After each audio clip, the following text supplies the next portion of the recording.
ఏదో సామాన్యంగా ఏదో చేతిలో పట్టుకుంటే అందేస్తున్నది, దీన్ని చాలా తక్కువ అంచనా వేస్తున్నారు కొంతమంది. ఏ ఉందిలేండి, పొరుగుని ప్రేమించమని చెప్పిద్ది అందరితో, ఇంతే కదా ఇంకేముంటది, ఇది చాలా ఉంది దీనిలో విషయం.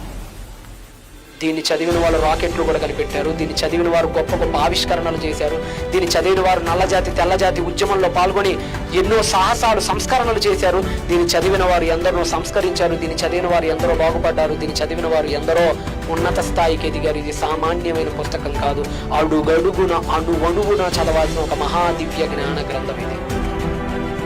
మీకు ఇంకా బైబిల్ అర్థం కాలేదు, ఇంట్లో అటక మీద పెట్టేశారంటే మీకు దాని విలువ అర్థం కాలేదని అర్థం, దాన్ని ఎలా ఉపయోగించుకోవాలో తెలియలేదని అర్థం. ఈ జ్ఞానాన్ని ఎలా ఉపయోగించుకోవాలో నీ జీవితంలో ఎప్పుడైనా నీకు అర్థమైందా? అర్థమైతే ఇక్కడ ఉండవు, ఎగబడి చదువుతావు, వెలుగైపోతే ఏడుస్తావు, బైబిల్ అర్థం కాకపోతే జుట్టు పీక్కుంటావు. ఇది అర్థమైన నాడు సుఖ సంతోషాలతో చచ్చిపోతావు. అంత గొప్ప జ్ఞాన గ్రంథం ఇది. బాగా చదవండి, లేదంటే ప్రతి వాడు వచ్చి మనల్ని ప్రశ్నించాల్సిన ఒక రోజు వస్తుంది. సమాధానాలు లేకపోతే నోట్లో నీళ్ళు నవ్వులుకొని బైబిల్ తప్పని ఒప్పుకుంటే రేపొద్దున మన పరువే కాదు, మన దేవుని పరువు కూడా తీసేస్తాం మనం.